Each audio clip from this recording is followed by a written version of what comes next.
I'm Jennifer from Shabby Fabrics. I have a project today that I think your kids are going to love. This is a traveling chalkboard. It's easy to roll up. They can play tic-tac-toe or hangman or just write fun things on there. And I just love things like that. It just passes the time in the car, and then hopefully the kids aren't asking you, are we there yet? So it's a really fun thing. There's a little pouch for your chalk, maybe even a cloth so you can wipe everything off. And then it just simply rolls up. We've been having a lot of fun with the chalk cloth lately. So you just roll it up this way and tie a knot. So let me show you how to get started on the project. The first thing you want to do is go to the Shabby Fabrics homepage. On the very bottom, there's a link that says free downloads. Click that, and you're looking again for the traveling chalkboard. Go ahead and print that, and that's going to give you the dimensions that you'll need to cut your fabrics to. This is, of course, takes very little fabric. It's fat quarter friendly.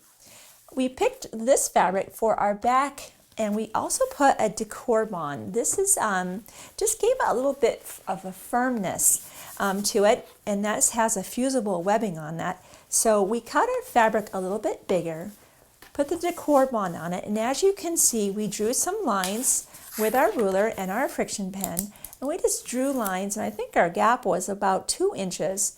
So we just went across here, came back the other direction, and we used two different color threads just because it was fun. It's for kids, supposed to be colorful. I like to use the Masterpiece color cards. That's live thread on there when we're choosing the threads that we want to use, and we pick those based on the binding and the strap color. So we picked 2 different colors just for fun. Again, it's for kids. So once that's done, you're going to cut that down to be 10 by 13. Whenever we're going to quilt something, I like to make it bigger, quilt it, and then trim it down. Then you're getting all of those cut threads off as well. So you'll cut that down, which we've already done ahead of time. And you'll place that wrong side up and wrong side down. So that, actually, you know what, we didn't. So let's square that up real quick. That's supposed to be 10 by 13. So I don't even think I want to do that stacked on top of there. Let's just square that up. So I'll do that, and then by 13. And you can trim a little bit off each end so you don't get your quilting cattywampus, but I don't think it really matters too much. We'll just square that up. All right. Now, again, wrong side up, wrong sides together, and we're going to stack that exactly on top of itself. We learned something about the chalk cloth. You really don't want to pin through that because it remembers those holes. And that's where we like to use our Wonder Clips. I love these Wonder Clips. I'm using them now for binding.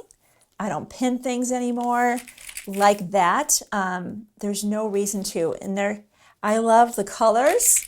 It's exciting to use it. So you get the idea. You're just going to clip this whole thing together, and you're going to sew 1/8 of an inch all the way around. And we've done that ahead of time. So let me put that aside for the moment. And now you will, your pocket. So we're going to prepare our pocket. In fact, let me bring this out so you know our steps. So you'll get your pocket fabric, 2 rectangles. The sizes will be in the download. And of course you have an opening on this side. So you'll just go right sides together, and you're going to sew on 2 of the sides. And so that we didn't have something called pinked edges, where you use this special blade. This is what it looks like. It goes into a regular rotary cutter. Pinked edges, I don't even know why they call them pinked. Pink to me is a color. Pinked, P-I-N-K-E-D, is that jagged edge, and that really helps reduce the fraying. And that's why we made the decision to do the pinked edge. And we just pinked around 3 of the sides because the one side will be caught here in our binding. So we're just going to turn that right side out, and I like to use my Dritz turner here just to get that a nice sharp, and then I would press that. Then you're just going to position that right along here, and again, use your Wonder Clips, clip that in place, And I'm just going to sew a basting stitch. I don't want to wait to put the binding on. I would just sew the 1/4 inch or the 1/8 inch basting stitch here. So that's in position. And then you're going to bind your project. Now at the end of this video is our binding series. I've recorded several, given you several binding options. So find the one you love and you're going to put your binding onto your project. I want to note though that the straps, which we'll be making here shortly, do not get attached to the front, but rather they're to the back. So when you go to finish your binding and tack it down to the back, that's where those straps are going to be attached. So let's go talk about how to make those straps. Very straightforward. Again, the measurements will be on the website, so you'll get those prepared. And how you do that, we've done one ahead of time, but I'll show you how we did that. How wide are our strips here? Looks like they're 2 inches. Simply fold this in half. We've done that ahead of time. You can see that crease right there. And then you're just going to bring that one end in, the one that's out here. The other end's going to be tucked into your binding. It doesn't need to be tucked in down here. Fold that in. You can even do a good 1/2 inch. And you're going to fold those edges toward that center crease that you did initially. Fold that and then fold it again all the way down. You can pin it or use your clips and sew across here. And then we sewed across just a little 1/8 inch stitch down both sides. I don't know if you can tell that here, but it keeps it nice and flat. You're going to do that with both pieces. And then those are prepared ahead of time. As I said, you've gotten your binding all sewn on, and you could just start. You could start here. I'd choose a very simple binding. I wouldn't do anything particularly fancy. This is not an heirloom quilt. I make those types of decisions based on, is this going to be a quilt that's judged at a show? I'm going to do a very fancy binding in that case. I would just recommend starting here, folding that down the 1/4 inch, and you start sewing to about this point.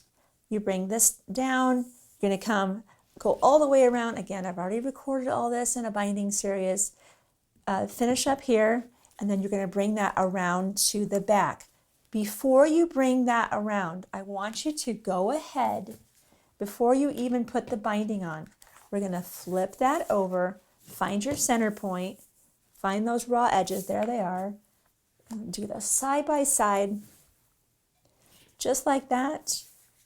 You're going to base those in place with an 1/8 inch stitch. And then when you go ahead and put your binding on and you wrap the binding around, you'll be covering up that raw edge right there.